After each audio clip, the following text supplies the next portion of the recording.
Hello, good morning to all. നമുക്ക് class തുടങ്ങാം. കുറച്ച് പേരൊക്കെ വന്നിട്ടുള്ളൂ. സാരമില്ല, എല്ലാവരും പയ്യെ വന്നോളും. കാരണം നമ്മൾ നേരത്തെയാണല്ലോ ക്ലാസ് എടുക്കുന്നത്. സോ ഈ ക്ലാസ്സിലെ നമ്മൾ പഠിക്കുന്നത് പുതിയൊരു മോഡ്യൂളാണ്, മൊഡ്യൂൾ 3. ഓക്കെ, അതാണ് മൊഡ്യൂൾ 3. ഈ മൊഡ്യൂൾ 3ൽ ശരിക്കും കുറച്ച് കൂടുതൽ ഒരു വാസ്റ്റായിട്ടുള്ള മോഡ്യൂളാണ്. അതിൻ്റെ അകത്ത് major schools of economic thought എന്ന് പറയുന്ന ഒരു ടോപ്പിക്കാണ് കവർ ചെയ്യുന്നത്. Major schools of economic thought എന്ന് പറഞ്ഞു കഴിഞ്ഞാൽ നമ്മൾ ഇതുവരെ ഇക്കണോമിക്സിൽ ഉണ്ടായിട്ടുള്ള പ്രധാനപ്പെട്ട ചിന്താഗതികൾ എന്ന് പറഞ്ഞു കഴിഞ്ഞാൽ പ്രധാനപ്പെട്ട എന്താണ് ഇക്കോണമിസ്റ്റുകൾ, അവരുടെ ഐഡിയാസ്, അതാണ് ഈ സ്കൂൾസ് ഓഫ് ഇക്കണോമിക് തോട്ട് എന്ന് പറഞ്ഞാൽ നമ്മൾ ഉദ്ദേശിക്കുന്നത്. ഓക്കെ, സോ ഒരു സെക്കൻഡേ. സോ അതുകൊണ്ട് അങ്ങനെയാണ് നമ്മളത് പഠിക്കേണ്ടതെന്ന് ഓർക്കണം. Major schools of economic thought. Okay, ഏറ്റവും പ്രധാനപ്പെട്ട ഇക്കണോമിക്സ്റ്റുകളായിരുന്നു, അവരുടെ ഐഡിയാസൊക്കെ ഏതാണ്, അപ്പോൾ അവർ ഏത് സ്ട്രീമിലാണ് ചിന്തിച്ചത്, ഇങ്ങനെയുള്ള കാര്യങ്ങളാണ് നമ്മൾ ഈ ക്ലാസ്സിൽ പഠിക്കുന്നത്. ഓക്കെ, അതിൽ ഏറ്റവും പുരാതന അല്ലെങ്കിൽ പഴയത് തൊട്ട് നമ്മൾ തുടങ്ങും. മെർക്കാന്റിലിസം, പിന്നെ അത് കൂടാതെ ഫിസിയോക്രസി. ഇത് രണ്ടും ഓവർലാപ്പിംഗ് ആണ്. ഓക്കെ, ഓവർലാപ്പിംഗ് എന്ന് പറഞ്ഞാൽ കാലഘട്ടം കേട്ടോ, ഐഡിയാസ് ഓവർലാപ്പിംഗ് അല്ല. ഓക്കെ, സോ നമുക്ക് ആ സിലബസ് ഒന്ന് പെട്ടെന്ന് നോക്കാം. മെർക്കാന്റിലിസം ആൻഡ് തോമസ് മൺവില്ലിനെ പറ്റി പ്രധാനപ്പെട്ട ആൾക്കാർ. Physiocracy, Quesnay and Turgot. Okay, basic postulates of classical and neo classical economic thought. ക്ലാസിക്കലും നിയോ ക്ലാസിക്കലും താഡ സ്മിത്ത്, ഒരു പക്ഷേ നിങ്ങൾ കേട്ടാണ്. Ricardo, JB Malthus, Mill, Jeremy Bentham, Alfred Marshall, Pigou and Walras. Okay, then come socialist and Marxist economic thought. Saint Simon, Saint Simon, Sismondi, Karl Marx, etcetera.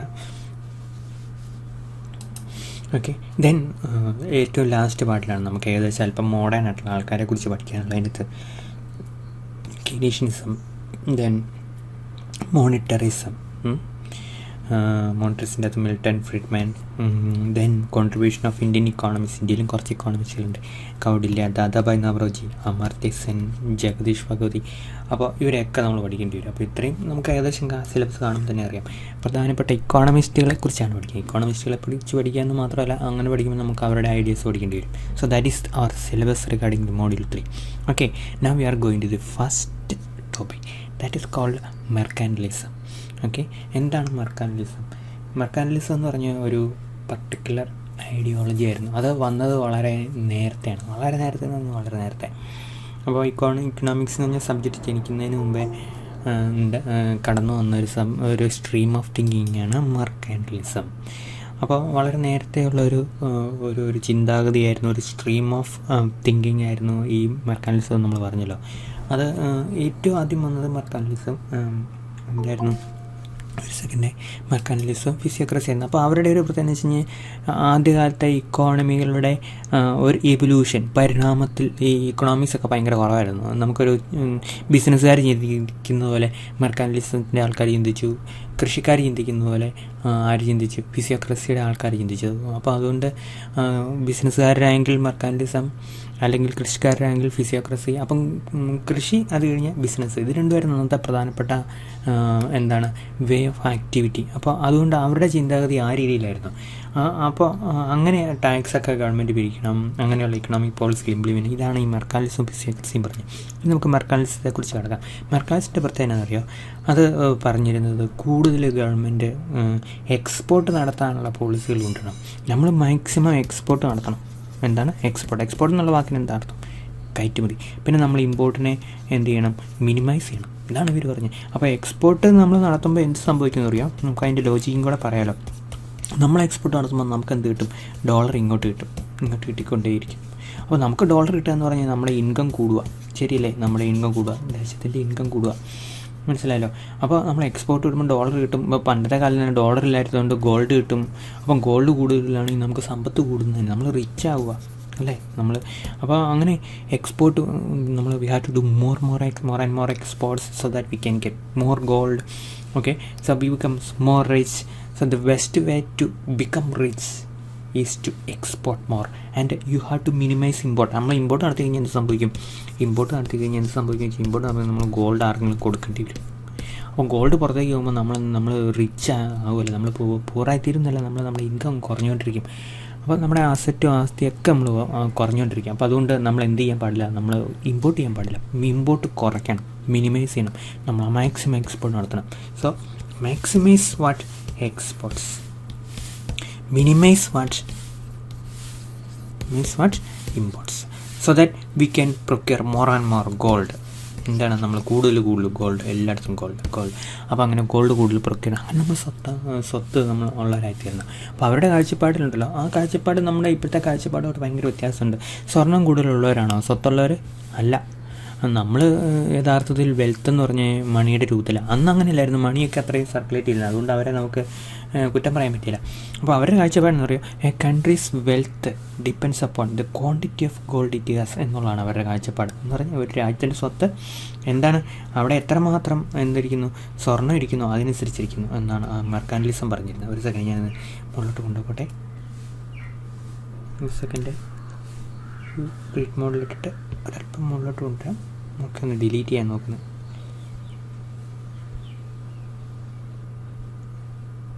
Okay, delete ചെയ്തു. ശ്രദ്ധിക്കുക, നമ്മൾ പറഞ്ഞല്ലോ ഈ മെർക്കാന്റിലിസത്തിൻ്റെ കാഴ്ചപ്പാടിനെ കുറിച്ച് നമ്മൾ പറഞ്ഞു. മെർക്കാന്റിലിസം പറഞ്ഞത് സിമ്പിളായിട്ടുള്ള കാര്യമാണ്. ഒരു രാജ്യത്തിൻ്റെ സ്വത്തെന്ന് പറഞ്ഞാൽ അവിടെ എത്ര സ്വർണ്ണം ഇരിക്കുന്നതനുസരിച്ച്. അന്നത്തെ കാലത്ത് അങ്ങനെയായിരുന്നു. ഒരു 1500 ഉണ്ടോ, 1500 അല്ലെങ്കിൽ 1750 AD നമുക്കറിയാം ലോകത്ത് ഒരാൾ ഏറ്റവും കൂടുതൽ സമ്പന്നനാണോന്ന് അറിയാൻ വേണ്ടി അവിടെ എത്രമാത്രം ഗോൾഡ് ഉണ്ടെന്ന് നോക്കും. അപ്പം ഗോൾഡ് അന്നത്തെ കാലത്ത് എന്തായിരുന്നു, ട്രേഡിൻ്റെ മീഡിയം ഓഫ് എക്സ്ചേഞ്ച് ആയിരുന്നു. മീഡിയം ഓഫ് എക്സ്ചേഞ്ച് എന്ന് പറഞ്ഞാൽ എന്താ, വിനിമയ ഉപാധി. അപ്പം വിനിമയ ഉപാധിയായിരുന്നു കേട്ടോ. നമ്മൾ എക്സ്പോർട്ട് നടത്തി നമുക്ക് പകരം ഇങ്ങോട്ട് സ്വർണ്ണം കിട്ടും, ഇമ്പോർട്ട് നടത്തി നമ്മൾ സ്വർണ്ണം അങ്ങോട്ട് കൊടുത്തുകൊണ്ട് വരും.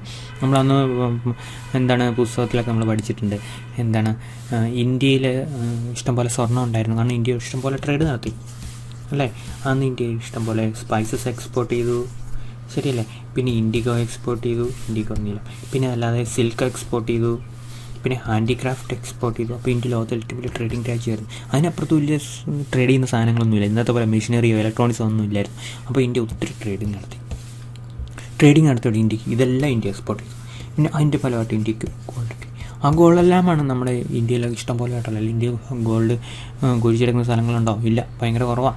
അപ്പോൾ ഇന്ത്യക്ക് ഇത്രയും ഗോൾഡ് കിട്ടിയത് എങ്ങനെയാണ്, നമ്മുടെ ക്ഷേത്രങ്ങളിലും അതുപോലെ തന്നെ മറ്റ് രാജഭരണത്തിൻ്റെ അടുത്തിരിക്കുന്ന രാജാവ് കാണിക്കയായിട്ട് സ്വർണ്ണം അവിടെ കൊണ്ട് ക്ഷേത്രത്തിൽ കൊണ്ട് കൊടുക്കുക. അപ്പോൾ നമ്മുടെ ക്ഷേത്രത്തിന് സ്വത്തെന്ന് പറയുന്നുണ്ടല്ലോ, രാജാവിനോട് ക്ഷേത്രത്തോടുള്ള സ്നേഹം മാത്രമല്ല, മറിച്ച് ആ കാലത്ത് അത്രയധികം എക്സ്പോർട്ടിലൂടെ നമുക്ക് എന്ത് കിട്ടുമായിരുന്നു, ഗോൾഡ് കിട്ടുമായിരുന്നു. അപ്പോൾ അങ്ങനെ അന്ന് ഇന്ത്യ ഭയങ്കര ട്രേഡിംഗ് രാജ്യമായിരുന്നു. ഇന്ത്യ ഇന്ന് ലോകത്തിന് വേണ്ട ഇലക്ട്രോണിക് ഗുഡ്സും മെഷീനറിക്കും അത് നമ്മൾ എക്സ്പോർട്ട് ചെയ്യുന്നില്ല, അതുകൊണ്ട് നമ്മൾ അത്ര റിച്ച് അല്ല. സോ ഗോൾഡ് മീൻസ് വെൽത്ത് എങ്ങനെ നമുക്ക് കിട്ടുന്നു, ട്രേഡിലൂടെ നമുക്ക് കിട്ടുന്നു. ഏത് വിധത്തിലുള്ള ട്രേഡ് കൂടെ കിട്ടുന്നു, നമ്മൾ കൂടുതൽ എക്സ്പോർട്ട് ചെയ്യുന്നു. ഓക്കെ, നമ്മൾ എന്ത് ചെയ്യുന്നു, നമ്മൾ കൂടുതൽ എക്സ്പോർട്ട് ചെയ്യുന്നു. അപ്പോൾ എക്സ്പോർട്ടിലൂടെ നമ്മളൊരു ട്രേഡിംഗ് രാജ്യമാണ്, നമുക്ക് എന്ത് കിട്ടും, ഗോൾഡ് കിട്ടും. ഗോൾഡിലൂടെ നമ്മൾ എന്താവും, ഭയങ്കര റിച്ചായി തീരും.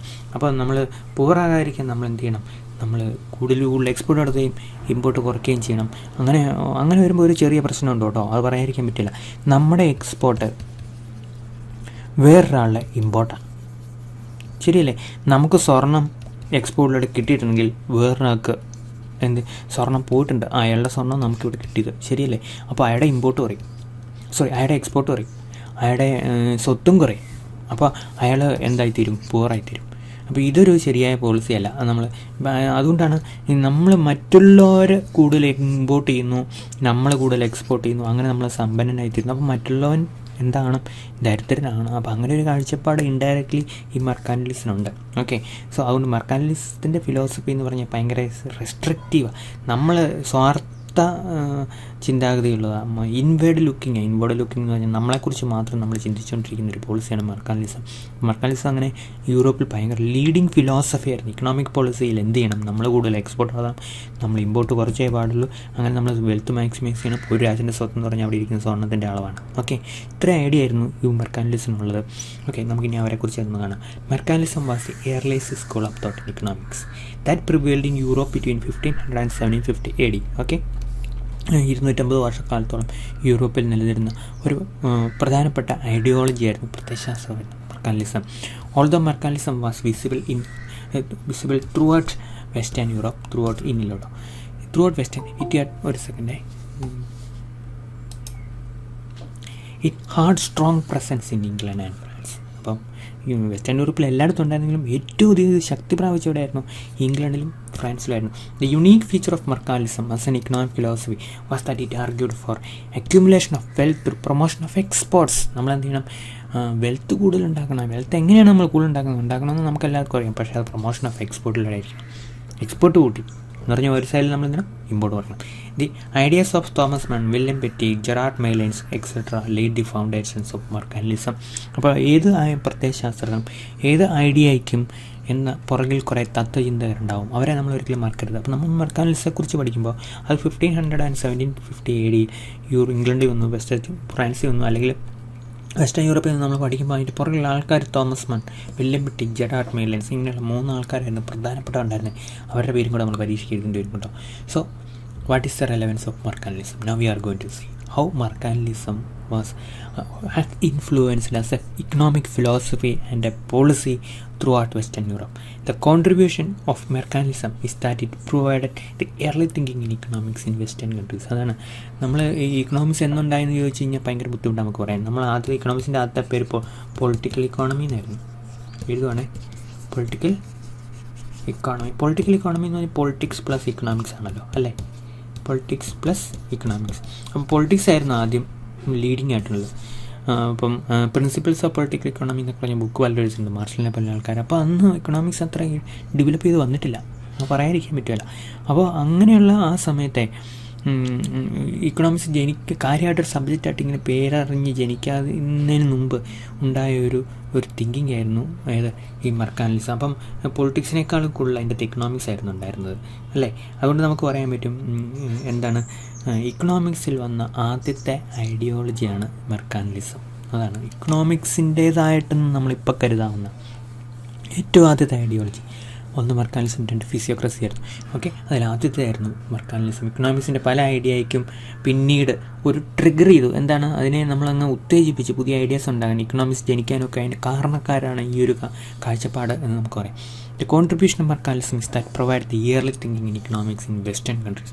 It was with mercantilism that thinkers and countries started making an approach to economy building. അപ്പോൾ നമ്മൾ ഈ ഇക്കണോമിക്സ് എന്താ പറയുന്നത്? കൂടുതലായിട്ടും ഇൻഡിവിജ്വലിനെ കുറിച്ചാണ് പറയുന്നത്, അല്ലേ?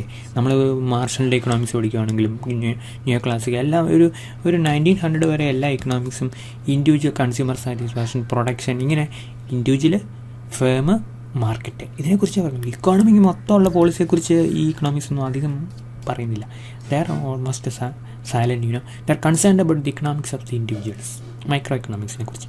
അപ്പോൾ ഇക്കോണമിയെക്കുറിച്ച് മുഴുവനുള്ള ഇക്കണോമിക്സ് അല്ലെങ്കിൽ മാക്രോ എക്കണോമിക്സിനെ കുറിച്ച് അല്ലെങ്കിൽ പോളിസി മേക്കിനെ കുറിച്ചുള്ള ആദ്യത്തെ ഒരു എന്താണ് എക്സ്പോസിഷനായിരുന്നു ഈ മെർക്കാന്റിലിസം നമുക്ക് പറയാതിരിക്കാൻ പറ്റില്ല. In this context it serve as the earliest school of thought economic policies. നമ്മൾ പറയുകയാണെങ്കിൽ ഏറ്റവും ആദ്യത്തെ സ്കൂൾ ഓഫ് തോട്ട് ആയിരുന്നു ഇക്കണോമിക്സിലെ മെർക്കാന്റിലിസം.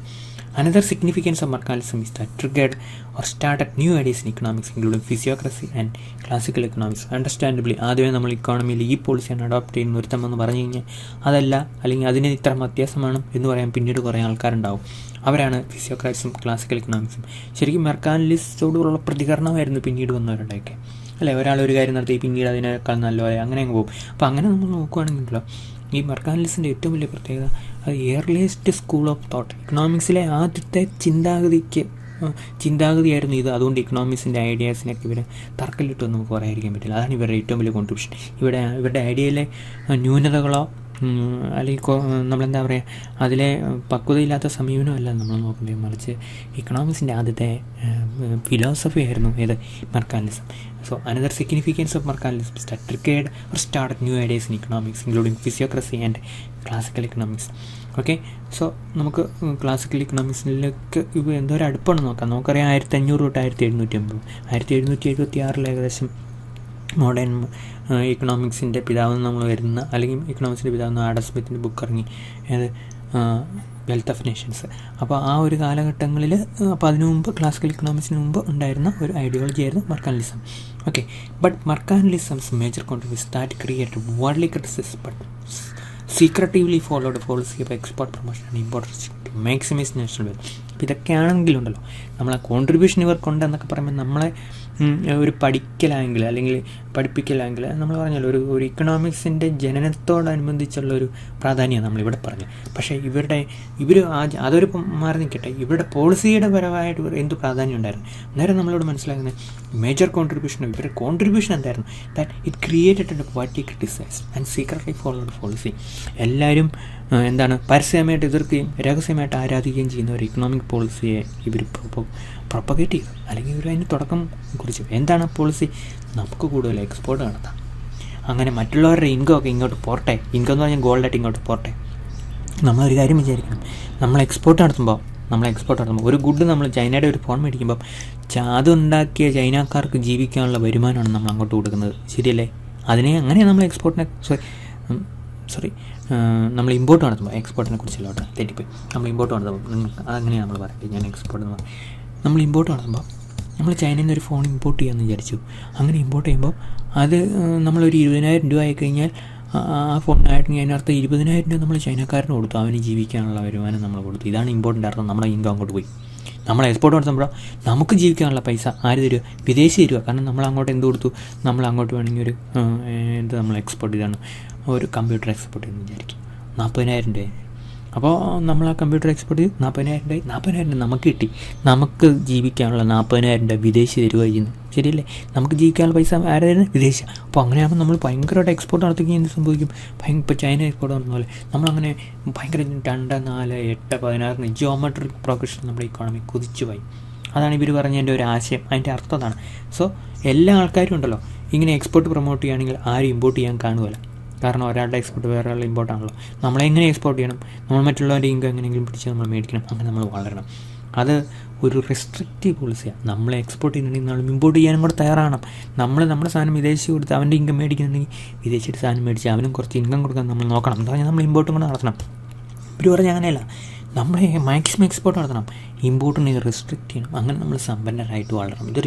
ഒരു വികലമായ കാഴ്ചപ്പാട്, അല്ലെങ്കിൽ ഒരു സങ്കുചിതമായ കാഴ്ചപ്പാടാണ്, അല്ലേ? അങ്ങനെ സങ്കുചിതമായ കാഴ്ചപ്പാട് പലരും പരസ്യമായിട്ട് എതിർത്തു, പക്ഷേ രഹസ്യമായിട്ട് അത് അഡോപ്റ്റ് ചെയ്തു. അതിനു വേണ്ടിയിട്ടാണ് പിന്നീട് ഇന്ത്യയിൽ ഈസ്റ്റ് ഇന്ത്യ കമ്പനി വന്നത്, ശരിയല്ലേ? നമ്മൾ ആലോചിച്ച് നോക്കൂ. ഈസ്റ്റ് ഇന്ത്യ കമ്പനി ഇന്ത്യ വരാനുള്ള പ്രധാനപ്പെട്ട കാരണം ഇന്ത്യ കോളനി ആക്കാനൊന്നുമല്ല, മറിച്ച് കോളനി ആക്കിയത് അവരുടെ അൾട്ടിമേറ്റ് പർപ്പസ് എന്താണ്? അൾട്ടിമേറ്റ് പർപ്പസ് ബ്രിട്ടൻ ഫൈനാൻഷ്യലി അല്ലെങ്കിൽ ഇക്കണോമിക്കലി സ്ട്രോങ് ആവുക എന്നുള്ളതാണ്. ബ്രിട്ടൻ ഇക്കണോമിക്കലി സ്ട്രോങ് ആണെങ്കിൽ ബ്രിട്ടീഷ് ഗുഡ്സ് ഇന്ത്യയെ വിൽക്കാൻ പറ്റണം, ശരിയല്ലേ? ബ്രിട്ടീഷ് ഗുഡ്സ് ഇന്ത്യയുടെ ഗുഡ്സ് ബ്രിട്ടന് വേണ്ട. അപ്പോൾ ഇന്ത്യയിൽ നിന്ന് റോ മെറ്റീരിയലൊക്കെ കൊണ്ടുപോയി അവിടെ കൊണ്ട് പ്രോസസ് ചെയ്ത് ലോകത്തിലെല്ലാം വിറ്റു, ഇന്ത്യയിലും വിറ്റു. അങ്ങനെ ബ്രിട്ടൻ ഭയങ്കര സമ്പത്ത് കൈവരിച്ചു, ശരിയല്ലേ? ആ സമ്പത്ത് ഇന്ത്യയിലേക്ക് എക്സ്പോർട്ട് ചെയ്യുന്ന, അല്ലെങ്കിൽ ഇന്ത്യയുടെ റിസോഴ്സ് കൊണ്ടുപോയി പ്രൊഡക്റ്റ് ഉണ്ടാക്കി ലോകത്തിലെല്ലാം എക്സ്പോർട്ട് ചെയ്യുന്ന ബ്രിട്ടീഷ് ട്രേഡ് പോളിസി ഇംപ്ലിമെൻറ്റ് ചെയ്യാൻ വേണ്ടിയിട്ടാണ് ബ്രിട്ടൻ ഇന്ത്യ കോളനി ആക്കിയത്. ശരിക്കും ഈ കോളോണിവത്കരണം ഒരു രാഷ്ട്രീയപരമായ പ്രോസസ്സാണെങ്കിൽ അതിൻ്റെ പുറകിലുള്ളത് ഇക്കണോമിക്സ് ആയിരുന്നു. ആ ഇക്കണോമിക്സിൻ്റെ പുറകിലുള്ളത് മെർക്കാന്റിലിസം ആയിരുന്നു, അല്ലേ? മെർക്കാന്റിലിസം ആയിരുന്നു. നമുക്ക് കൂടുതൽ എക്സ്പോർട്ട് നടത്താം, മെർക്കാന്റിലിസം എന്ന് പറയുന്നത്, നമുക്ക് കൂടുതൽ എക്സ്പോർട്ട് നടത്താം, അങ്ങനെ നമുക്ക് കൂടുതൽ സമ്പന്നരാകാം. അതിനുവേണ്ടി കോളനികളെ ഉപയോഗിക്കുന്ന ഒരു പോളിസിയായിരുന്നു ബ്രിട്ടൻ്റെത്. ബ്രിട്ടൻ അതിന് എന്താണ് പറയുക, നമ്മളെ ഭരിച്ചു, അങ്ങനെയുള്ള ഒത്തിരി കാര്യങ്ങളൊക്കെ നിങ്ങൾ പത്രത്തിൽ നമ്മൾ ബുക്കുകളിലൊക്കെ വായിക്കുമെങ്കിലും പ്രധാനമായിട്ടും നമ്മൾ നോക്കേണ്ടത് അതൊന്നുമല്ല. ബ്രിട്ടൻ്റെ സാമ്പത്തികപരമായ ശക്തി പ്രാപിക്കൽ, അതിന് വേണ്ടിയിട്ടാണ് കൊളോണിയലിസമൊക്കെ, മനസ്സിലായല്ലോ?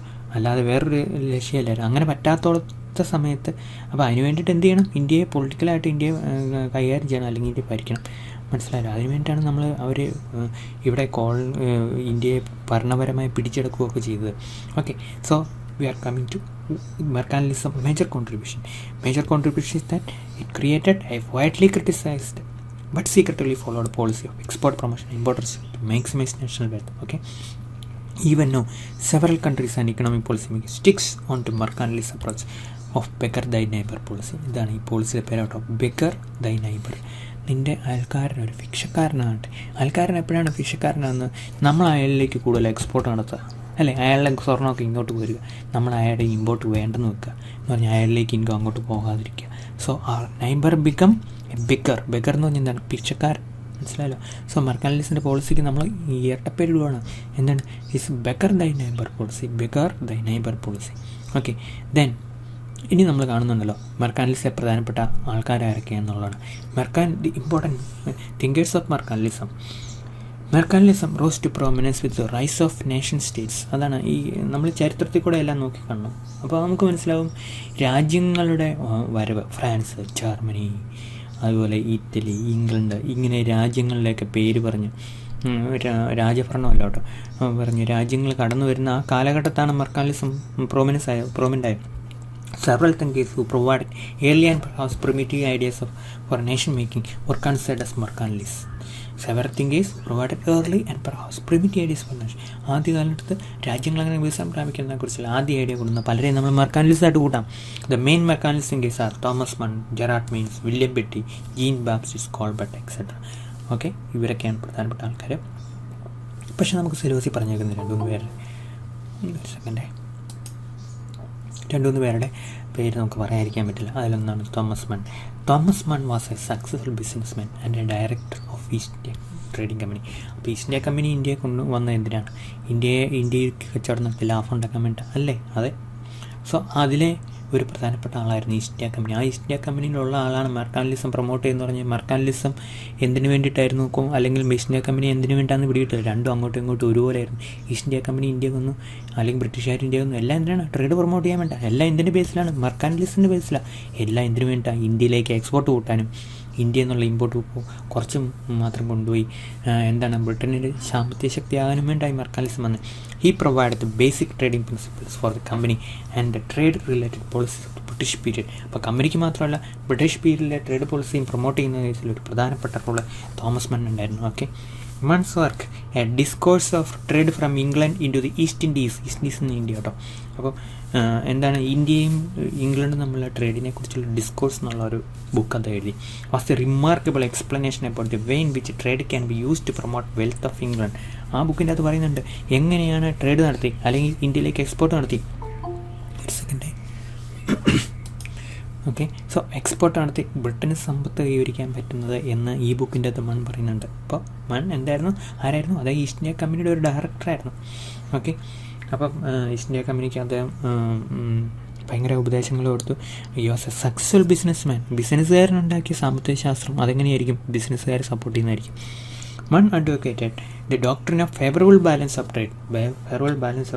എന്ന് പറഞ്ഞാൽ എൻ്റെ അർത്ഥം എന്ന് പറഞ്ഞാൽ നമ്മുടെ എക്സ്പോർട്ട് കൂടുതൽ, നമ്മുടെ ഇമ്പോർട്ട് കുറവ്. നമ്മൾ 100 രൂപയ്ക്ക് എക്സ്പോർട്ട് ചെയ്യുന്നുണ്ടെങ്കിൽ നമ്മൾ എത്രയാണ് 30 രൂപയ്ക്ക് ഇമ്പോർട്ട് ചെയ്യുന്നു. നമ്മൾ 70 രൂപ നമ്മൾ മിച്ചമായിട്ട് നമുക്ക് സ്വത്ത് കിട്ടി. അതാണ് നമുക്ക് ഫേവറബിളാണ് എക്സ്പോർട്ട്.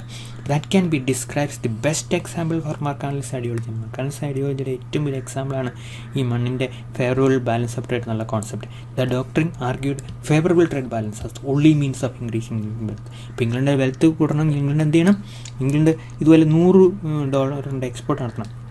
$30 പരമാവധി കുറച്ച് ഇമ്പോർട്ട് മാത്രം നടത്തും. $70 നമുക്കിവിടെ സർപ്ലസ് ആയിട്ട് നമ്മുടെ കയ്യിലിരുന്നു.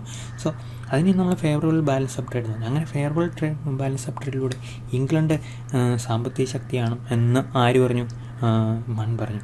Okay, so that is about Thomas Mun who was a business man who became the director of East India trading company, and also simultaneously he provides some ideas to the England British government so that how we can raise the national income by promoting exports and demoting imports. Okay, so Thomas Mann. Now we are coming to the second important person of the Mercantilist school of thought, is called William Petty. William Petty, who advocated Mercantilist policies, was the major contributor to the philosophy. മണ്ണിനെ പോലെ തന്നെ അദ്ദേഹത്തെക്കാളുപരി ഒരു പക്ഷേ താത്വികമായി മെർക്കാൻറ്റലിസ്റ്റിന് contribution കൊടുത്ത ആളാണ് William Petty. Petty was describes a self മെയ്ഡിനെ സ്വയം കടന്നു വന്ന ആളാണ്. Born as a son of poor ക്ലോത്തിയർ.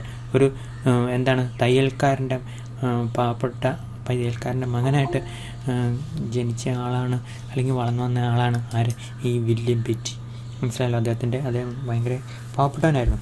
Is considered to be the first proper economist. അപ്പോൾ നമ്മൾ ഈ വാക്ക് ഭയങ്കര പ്രധാനപ്പെട്ട. Petty was considered to be the first proper economist.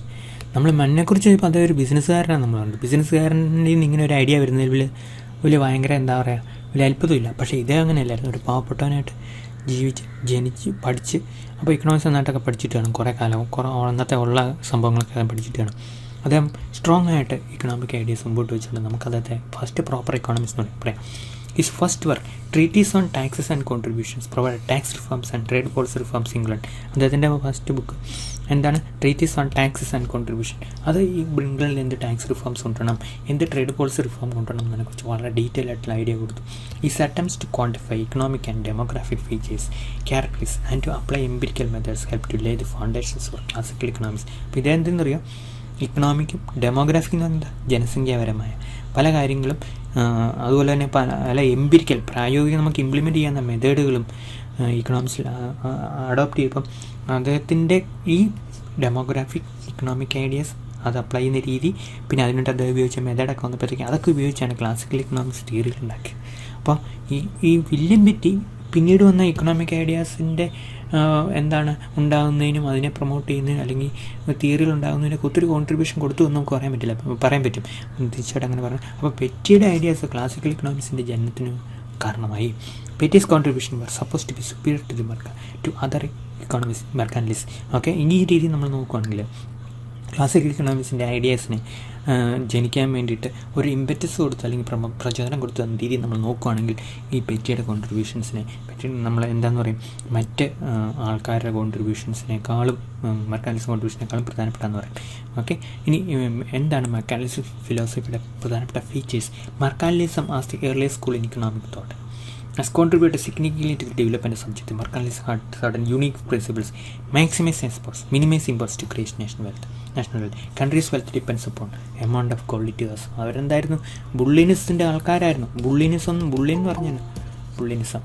Okay, ബുള്ളിനിസം എന്ന് പറഞ്ഞാൽ അറിയാം, ബുള്ളി എന്ന് പറഞ്ഞാൽ ലോഹമാണ്. ബുള്ളിനിസം എന്ന് പറഞ്ഞതിൻ്റെ അർത്ഥം ലോഹത്തിൽ വിശ്വസിക്കുന്ന ആൾക്കാർ. ഇപ്പോഴും നമ്മൾ കുറേ പേര് വിചാരിക്കുന്നുണ്ടല്ലോ സ്വർണ്ണമാണ് ഏറ്റവും വലിയ സംഭവം. അപ്പോൾ അങ്ങനെയുള്ള ഒരാൾക്കാരായിരുന്നു മെർക്കാൻറ്റലിസത്തിൻ്റെ ആൾക്കാർ. ഓക്കെ, അവർ പറഞ്ഞു സ്വർണ്ണമാണ് ഏറ്റവും വലുത്. സ്വത്ത് എന്ന് പറഞ്ഞാൽ സ്വർണ്ണത്തിൻ്റെ രൂപത്തില്ല. സ്വർണ്ണം കൊള്ളുവാൻ സമ്പന്നനാണ്, സ്വർണ്ണം കൊള്ളുക രാജ്യം സമ്പന്നമാണ്. Beggar thy neighbour policies needed to accumulate wealth. Beggar thy neighbour policy നമ്മൾ കൂടുതൽ എക്സ്പോർട്ട് ചെയ്യുക, വിദേശികളുടെ ഇൻകം പിടിച്ചു മേടിക്കുക, നമ്മൾ ഇമ്പോർട്ട് കുറയ്ക്കുക, അവനുള്ള ഇൻകം നമ്മൾ ഡിക്ലൈൻ ചെയ്യുക. അങ്ങനെ അയൽക്കാരനെ പിശക്കാരനായി എന്ന് പറഞ്ഞാൽ അവന് സ്വത്തില്ല എന്നുള്ളതാണ്. നമ്മൾ വളരുക. Government policies should be aggressively made to enhance national wealth.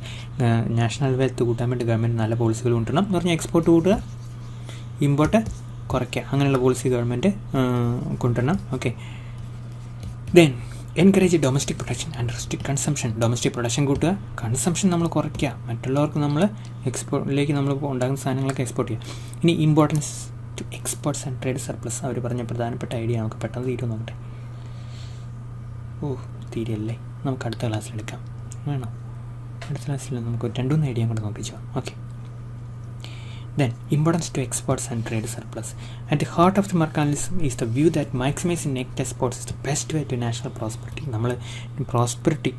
നമ്മൾ സമൃദ്ധി കൈവരിക്കണമെങ്കിൽ നമ്മൾ കൂടുതൽ എക്സ്പോർട്ട് നടത്തണം. Mercantilist were keen on foreign trade, especially exports. നമ്മൾ പറഞ്ഞ കാര്യങ്ങൾ തന്നെ ഇവിടെ എല്ലാം വരുന്നത്. അതുകൊണ്ട് നമുക്ക് അല്പം സ്പീഡിൽ പോകാം. മറ്റൊന്നുമല്ല, നമ്മൾ പറഞ്ഞ കാര്യങ്ങൾ വരുന്ന രീതിയിൽ വേറെ രീതിയിൽ പറയാം. For them, the best way of ensuring country's prosperity was to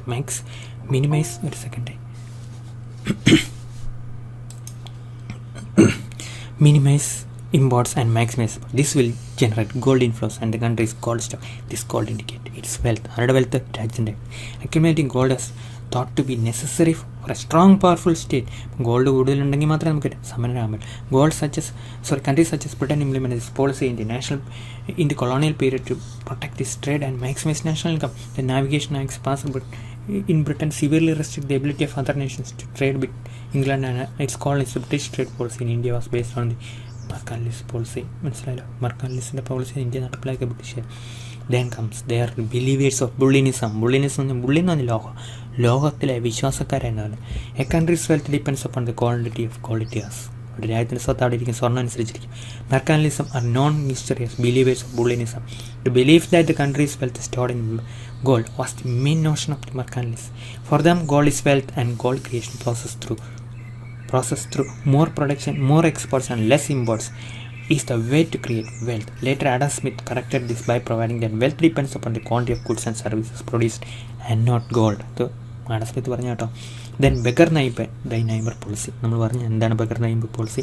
For the mercantilists, for a country to be wealthy, it has to reduce gold outflow to other countries. Ensuring gold inflow and restricting outflow will make the countries better off. ഒരു കൺട്രിയിലെ wealth ആകാൻ എന്താ വഴി? Gold outflow check ചെയ്യുക എന്ന് പറഞ്ഞാൽ import വേണ്ട. Gold പുറത്തേക്ക് പോകുന്ന എപ്പോഴാണ്? നമ്മൾ ഇമ്പോർട്ട് വേണ്ട. പിന്നെ നമ്മൾ എന്ത് ചെയ്യണം? ഗോൾഡ് ഇൻഫ്ലോ വേണം എന്ന് പറഞ്ഞാൽ നമ്മൾ എക്സ്പോർട്ട് നടത്തണം. Okay, this idea had important consequence for economic policy. ഈ ഐഡിയ ഉണ്ടല്ലോ, കാരണമാണ് നമ്മൾ ബ്രിട്ടീഷുകാരെ ട്രേഡ് പോളിസി കൊണ്ടുവന്നത്. നമ്മുടെ ഇവിടെ നിന്ന് നമ്മളിങ്ങോട്ട് ഭയങ്കര എക്സ്പോർട്ടും, നമ്മളിങ്ങോട്ടേക്ക് ഭയങ്കരമായിട്ട് ഇമ്പോർട്ടും, നമ്മുടെ എക്സ്പോർട്ട് വേണമെന്ന് ബ്രിട്ടീഷുകാർ പറയും. അങ്ങനെ നമ്മൾ നശിച്ചുപോയി. As a result, countries adopted policy to discourage imports and income flows to other countries, thereby reducing neighbors' welfare. അങ്ങനെ നൈബേഴ്സിൻ്റെ വെൽഫെയർ രാജ്യങ്ങളെ കുറച്ചു. Okay, then according to the mercantilist, total wealth of country world remains constant. ലോകത്തിൻ്റെ wealth എപ്പോഴും constant ആയിരിക്കും. Here one country's wealth can be increase only by decreasing some other country's wealth. ഒരു രാജ്യത്തിൻ്റെ സ്വത്ത് കൂടണമെങ്കിൽ എന്താ ചെയ്യണം? വേറെ രാജ്യത്തിൻ്റെ സ്വത്ത് കുറച്ചേ പറ്റുള്ളൂ. നമുക്ക് സമ്പന്നനാണെങ്കിൽ വേറെ പൈസ നമ്മൾ മേടിക്കണം. മനസ്സിലായല്ലോ? This is possible only through more exports and restriction imports. Such imports restriction will reduce the wealth of gold of the partner countries. In this way making other countries by case is the way one country can attain wealth. ഇങ്ങനെയാണ് നമ്മൾ ലോകത്തെ എല്ലാവരും സ്വത്ത് കാണുമായിരിക്കും. നമ്മളെന്ത് ചെയ്യണം? നമുക്ക് സ്വത്ത് കിട്ടണമെങ്കിൽ നമ്മൾ എക്സ്പോർട്ട് നടത്തി അവിടുത്തെ സ്വത്ത് ഇങ്ങോട്ട് മേടിക്കാം. അപ്പോൾ അവൻ പൂറായിത്തീരും. ഇതാണ് beggar the neighbour policy. This approach of the mercantilism is known as beggar the neighbour. Thy എന്ന് പറഞ്ഞാൽ നിൻ്റെ നോട്ടം, ബെഗർ എന്ന് പറഞ്ഞാൽ പിച്ചക്കാരൻ, നൈബർ എന്ന് പറഞ്ഞാൽ അറിയാലോ. The policy was followed by Britain and France during the Napoleonic war. ആ കാലഘട്ടങ്ങളിൽ ബ്രിട്ടൻ, ഫ്രാൻസ് ഈ പോളിസി നന്നായിട്ട് ഇംപ്ലിമെൻറ്റ് ചെയ്തു. The warring governments try to block opponents exports. Fewer exports will supposed to result in economic crisis and gold supplies decline. Blocking gold supply was supposed to be the most devastating way to defeat the enemy. Okay. ഇനി last feature, encourage domestic production and reduce domestic consumption. The main theme of Mercantilism was to encourage domestic production. Once production is enhanced, maximum of that should be exported. നമ്മൾ കൂടുതൽ produce ചെയ്യുക, ഒന്നും കഴിക്കാതിരിക്കുക, ഉണ്ടാക്കുന്നതൊക്കെ നമ്മൾ export ചെയ്യും. This means the domestic consumption has to be restricted. Domestic consumption given exports are restricted, imports are restricted, a country can ensure gold inflows as well. അങ്ങനെയാണെങ്കിൽ import കുറയ്ക്കുമ്പോഴത്തേക്കും export കിട്ടുമ്പോൾ നമുക്ക് എന്തെങ്കിലും ഗോൾഡ് ഇഷ്ടം പോലെ കിട്ടുകയും ചെയ്യും. Then role of strong government policy. Criticism വരെ നമുക്ക് നിൽക്കാം. The basic principle of mercantilism was strong government policies and interventions to allow wealth accumulation. ഏറ്റവും പ്രധാനപ്പെട്ടത് വെൽത്ത് അക്യുമുലേറ്റ് ചെയ്യാൻ വേണ്ടിയിട്ട് സ്ട്രോങ് ആയിട്ടുള്ള ഗവൺമെൻറ് പോളിസികൾ വരെ അഡ്വക്കേറ്റ് ചെയ്യുന്നുള്ളത്. Tax policy should be design to encourage maximum production and minimum consumption. നമ്മൾ production കൂടുക, കൺസംപ്ഷൻ കുറയ്ക്കുക. അതിനുവേണ്ടി നമ്മൾ ടാക്സ് പോളിസി ഉപയോഗിക്കണം. നമ്മൾ ഇവിടുത്തെ കൺസംപ്ഷൻ കുറയ്ക്കണം, ഇവിടുത്തെ പ്രൊഡക്ഷൻ കൂട്ടണം. Similarly trade policy should be design to maximise exports and minimise imports. നമ്മൾ എക്സ്പോർട്ട് മാക്സിമൈസ് ചെയ്യാനും ഇമ്പോർട്ട് മിനിമൈസ്